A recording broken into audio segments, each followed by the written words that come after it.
be back from the break, still watching Smart Mains Business, your daily Kickstarter. I'm Anju Barije. I'm with Joram Paul Soko this very morning as we deliver to you the current business-related matters, quite very influential and key when it comes to decision-making and implementation at the same time. But of course, all these discussions, as you're watching them, are powered by Zabu, a platform from Altex, which has made your trading experience much more easy and friendly. *292# is simply the USSD code where you'll be availed with options.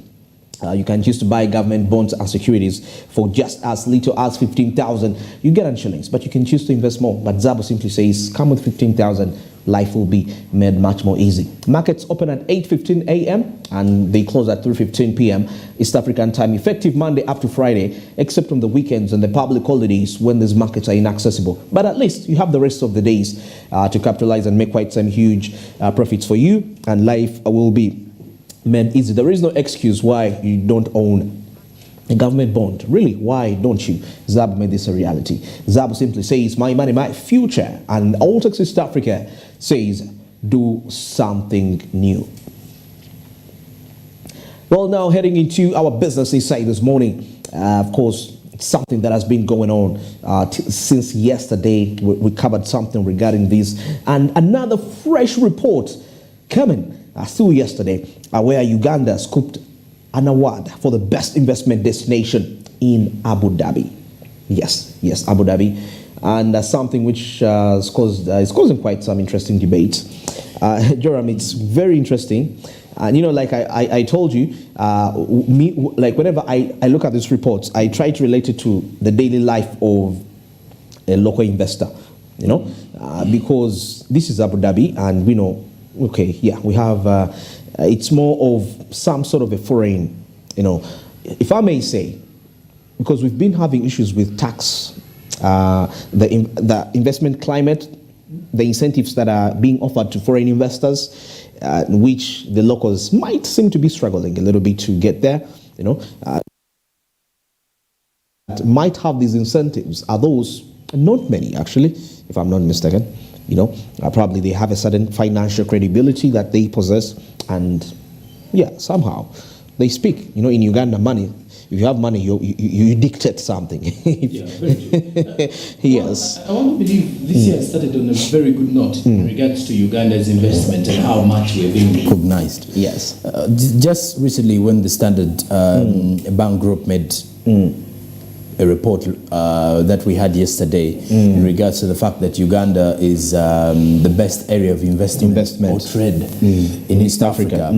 There are lots of factors that are related to that. Now, our kind of discussions with the people in Abu Dhabi clearly is because of the fact that we've been able to establish good relations, cordial relations with these people. And the bilateral relations that continue to strengthen how we, you know, how business activations happen, imports and exports and everything makes it very easier. But when you look at the fact that, one, we've been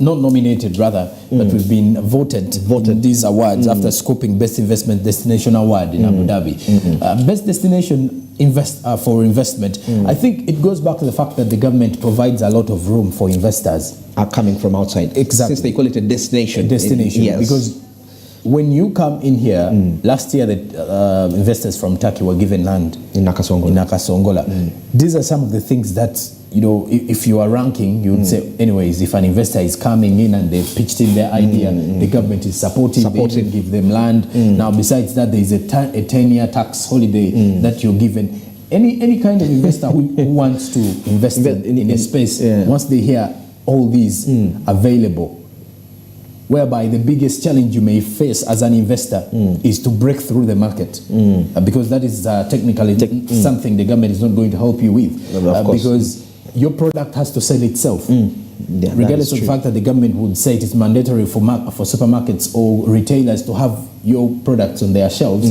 if at all the Ugandans haven't appreciated it, they won't buy. One of the only challenges they have is maybe meeting the market. But the good thing about our Ugandan market, it's the level of adaptability about the market is that we are able to pick up onto anything new. Anything that comes we want to try it out. We are so open-minded. Yeah, we want to try it out. Or you could say we are excited. The only problem is that the excitement doesn't take long. If someone sees something new, they would want to jump on it, hop on it, and see how fast it goes. But after they are done, and they go back to the usual. But I think this kind of awards, it goes back to the kind of investment or investor climate and atmosphere that is available to the foreign investors. Because when you look at the fact that you're given land and everything, all you even have cheap labor. And I will tell you, because we all know these companies are not paying that much money to the Ugandans. So you are available with a population that is looking for jobs. That means there is access to cheap labor, especially if you come into Uganda and you are definitely looking for the non-skilled labor. Most of these industries, for example, the non-skilled labor is highly, they encourage, actually, they like that. It is very available in the country here. And then when you look at the skilled, at times they come with their own experts from those countries to operate in here. But obviously, this is something that is efficiently giving a very huge, boost to Uganda's economy. But of course, the only bad part about it, or the only weaker aspect about this boost, is that it may only be recognized as an investment destination. We are not going to generally benefit from it. And it may be investors will now quickly say, let's go and invest directly. Let's go and invest. But either way, in the long run, when they come and invest in the country, we are benefiting as an economy because our sectors are growing. Manufacturing sectors keep growing, industrialization, endless developments, and then job opportunities are availed. So all these are big benefits. So these awards are giving Uganda that platform of being recognized by other potential investors that wish to come and invest in Africa. I feel like, despite they do some contribution to the economy, but economies in most cases which perform, if you look at countries, Joram, at the time we got independence, where we were, so many countries actually, looking at Singapore is a very good example. Countries in, I think, South Korea they were in a very horrible state, and so many other countries within the Asian perspective. But I will say that some of these countries were under colonization, of course. They got because Britain is one country that was known for that, and once they left, of course, there were some few entities that were owned by these foreigners. But what the governments realized, the governments that sat in there, they realized that the only way an economy will prosper is when you give it to the hands of the locals, the natives, of the citizens. Once they have a bigger share, that would be, it will run very efficiently, because we know a bigger percentage of foreign investors exploit. By the way, that's a reality, and it's mainly for personal benefit, because it tells you, why do we still, up to now, we still lack identity in terms of what we can give out there to the world. Why? Because if the people you're entrusting this economy with know less about this country, they are money-minded people. If something makes money for them, well, it is okay. But it's mainly visioned between the prosperity of their world, of their families, when they expatriate profits back. But a local citizen, they have a vision for the future, for generations to come, knowing, this can define us better, we can sell this better. And once that is there, we're in position to make good money. Because I remember the governments, they could meet you, like Joram, they meet you, they're like, what are you capable of doing? You say, I'm an engineer, I'm a computer guy. They take you, they fund you, you go to that school, you study, then you come back to the country. Now the government gives you equipment. It's the reason, I think, why today we have lots of labor drainage in our country, Uganda. And some of this labor drainage is a result of, if somebody gets a chance to study from abroad, instead of coming back with those skills and invest what they have done here, they would rather stay there. Because it's more paying. It's more, there's the aspect of more paying, but Joram. I know one who started, I don't know how the course is called, but once you're done, you're directly into this mental health awareness and your psychology. You know, psychology and something else. It was related to psychology, but then they were referred to Butabika Hospital, and surprisingly, the amount of money that they were supposed to earn was 1 million Ugandan shillings. They were earning 1 million. 1 million, and she was shocked because she had studied and had a master's. So she felt like that is the least amount of money you could give to an individual. And 1 million for any casual Ugandan is good money. But for those who have actually experienced the reality of the world and traveling, will clearly feel, and especially when your parents have invested heavily in your studies, you've studied abroad, you've because this person I'm actually talking about studied from Kenya in high school, and then from high school they moved to the UK to study for a secondary and a master's.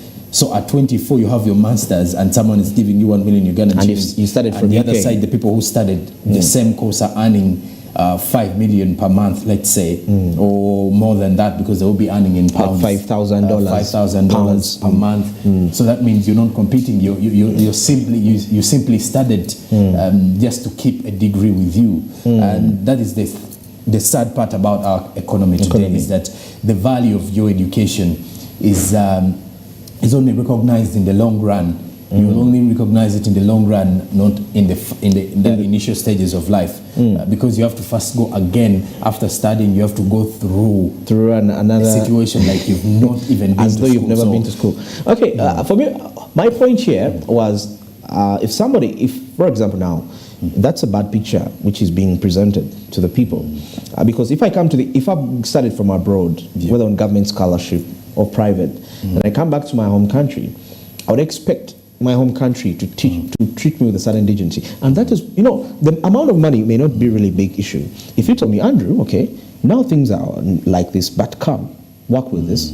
But now we are going to work with you to see how we can make this better. Because a citizen, as much as I'm a Ugandan and I have these PhDs in America, and I'm in America, I'll never have the same rights and citizen really has when it comes to that, regardless of how deep I've went into the system.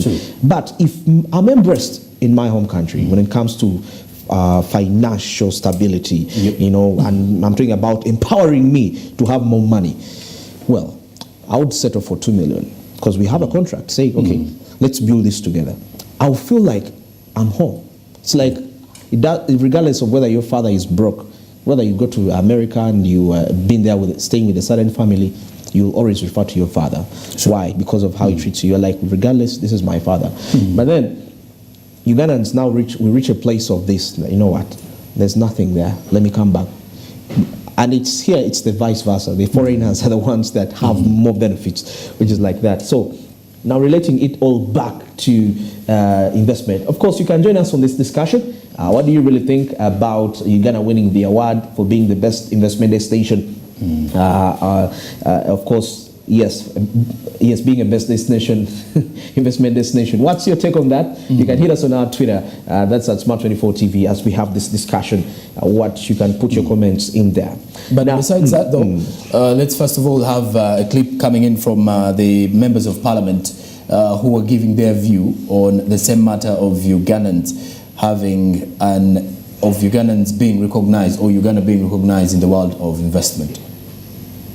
We are right now, Uganda is ranked the best country where you can invest your money because of its security and good governance. If you see the environment in Uganda with trade, everything is okay and everything is possible. And even if you see that all Ugandans who are involved in the business, there are some areas which are not tapped. This is the only place where you can establish a factory elsewhere and you'll make your own money. For example, if you bring your money in Chaka Central in Chegego, which is neighboring Congo, you'll make abnormal profit because there'll be a lot of clients and very many benefits which you can achieve as a trader. To me, I would call upon the investors. This is the right time to come and invest in our country, Uganda. Uganda is safe. Uganda is the only place where you feel comfortable with the investment and you also achieve faster because of the good governance and the good security of our country. So it is true, we the Ugandans, Uganda is the best for doing the business. Uganda is the best to attract the tourists. If you try to see, God love us so much, has given us everything. It's we, the Ugandans, then to come up together and try to protect our environment. When we protect our environment, then automatically we are going to benefit a lot. Because you see, because of poverty, the way how people handle our environment is not good. And also, too, the issue of the security. Really, the government has done a lot. And if you try to see the security of Uganda, if compared with the other countries, at least we are fair. I can't say good, but we say we are fair. And we need to maintain our security issues. Then let's avoid such things like shooting, which cannot really take us along or take us ahead. But the important thing is one, that we need to protect our Uganda. Let's love each other. Let's support the government, because this is our government, whether you're opposition, whether you are who, when the government is not in power, please, let's join hands together and do the development. So this is the message I want to pass. And the two, if you try to see, then in East Africa here, really, Uganda, God love us, God give us natural resources, everything is there. Then our area is very, very nicely. Then that's why you see very many outsiders, they come to Uganda. We have many tourists which come to Uganda, they now enjoy themselves. That's we Ugandans. Let's really work hard to make sure that we must fight the poverty. And two, we should fight the corruption. Because if the corruption is there, it's going to bring us down. And the challenge which I have seen here is corruption. I put everybody to fight corruption. Corruption starts from a household. Then don't look at the government there. Then you look yourself. You start there. What are we going to do? And let's be innovative. But when we are innovative, automatically we can develop. And sure, after some years, if we cooperate together and work hard, also to send children to school, we should change our attitude towards the education. When we have negative attitudes towards the education, towards the other service activities, we cannot develop. But my appeal to Ugandans, so it's true, in Africa here, Uganda is the best. We have good environment. And that is now we leaders, then to sensitize our community. This is our community, let's empower them, then to work hard. Then we have a Paris model program. So this is also the way how we can come out from the poverty.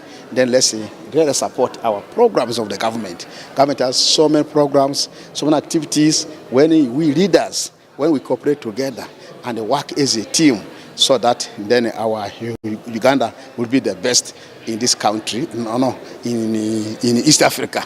Because in East Africa, it's true. I used to move Uganda, Kenya, Tanzania, Rwanda, Democratic Republic of Congo, then Sudan, and other countries. You will see for sure there's peace in this country. There's peace in this country. There's only some few elements which try to disorganize our peace, but they cannot succeed. Because if you do subversive activities, so we have law will catch you, and then the government has a long arm, we shall till we come, 40 days will come, we shall get you, so that you will be answerable what you are doing in this country. Otherwise, what we need here is peace. Let's work together, let's unite, let's forget each other. If there's any problem, please let's come together and harmonize our issues so that we can develop our country.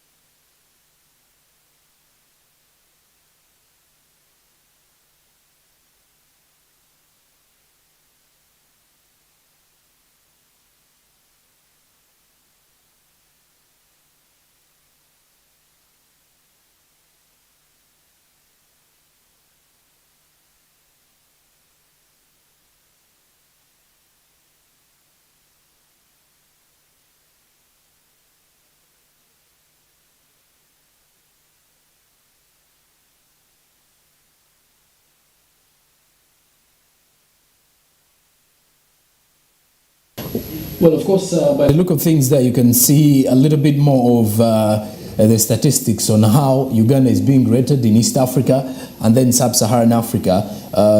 If we can still have that same particular situation for you to understand. When you look at the ranking of East African member states in trade enabling environment, Uganda is ranked 4th. That is improving from the 6th spot where it was. Now, with better import and export growth prospects, which clearly shows you that the government is actually pushing for Uganda's growth. Now, besides that as well, Tanzania is ranked 5th after Uganda.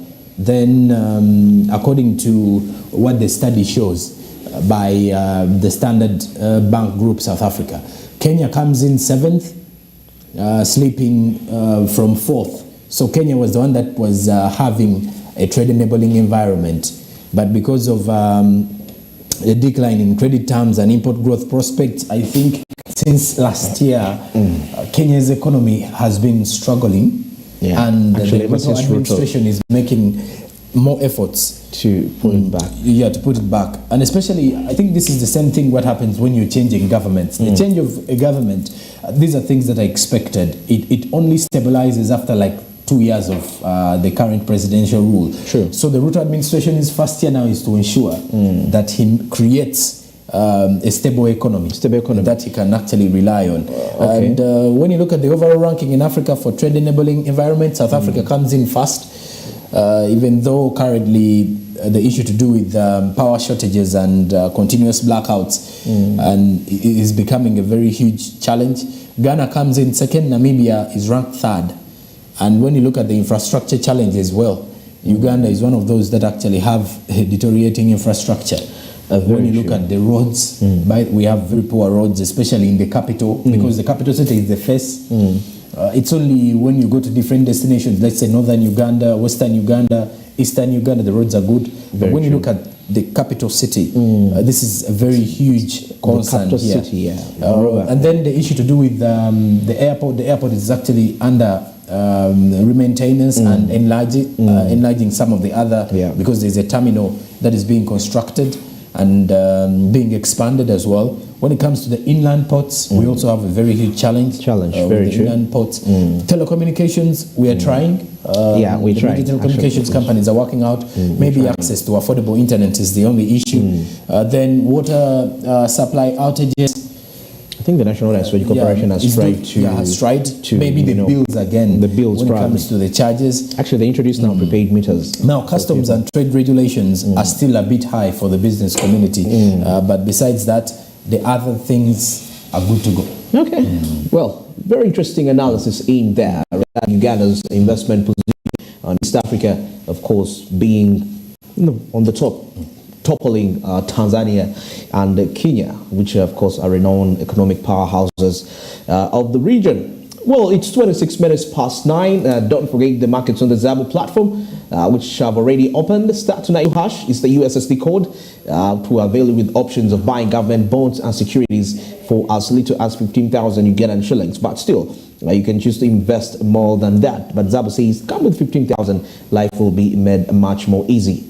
8:15 a.m. till 3:15 p.m. East African time, effective Monday after Friday, except on the weekends and the public holidays. But at least you have the rest of the days to make good money. Zabu simply says, my money, my future, and Alt of East Africa says, do something new. Well, now let's get into a short commercial break, and when we return, of course, we have our tech update.